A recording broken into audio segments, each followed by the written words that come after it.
শাহজামাল টিনের ঘরের মধ্যে এই লাক্সারি বানাইছে, 5 স্টার হোটেল বানাই দিছে।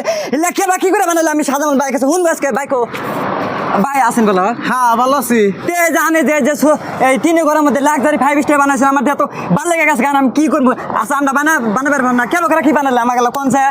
এটা সিল্লাস কে তুই? এটা তো সোজা কথা। এই যে দেখা গেছে হোম ডেকর। হ্যাঁ, হ্যাঁ। এটা হলো চলন্ত পাড়ায় অবস্থিত।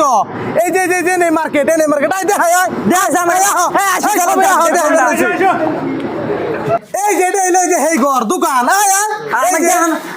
এই যে দেখ কি সুন্দর করে সাজাইছে এই যে ঘর। আল্লাহ পাগলা গেলাম গাড়ো আমার দখলে বানাবো। আর কি কি করছেন? ইল্লা তোর ঘর না সনের ঘর? ও তো টিনের ঘরের মধ্যে ইল্লা করে আলতেছেন। সনের ঘরে করুন যাবো না দোকানি গো। সনের ঘরে দোকানি কোনো করে করা যাবো ইনশাআল্লাহ। এই আপনি কইলো না তো। এই সনের ঘরে হবো না, এই যে পাগলা হয়ে গেছে গা, ঘর বলে সাজাইবো। ও আইলা শুনে করে নিকে পারা যাবো, বেলেগের নিকে পারা যাবো না। পারা যাবো বলে কি কয়? আমরা বানাম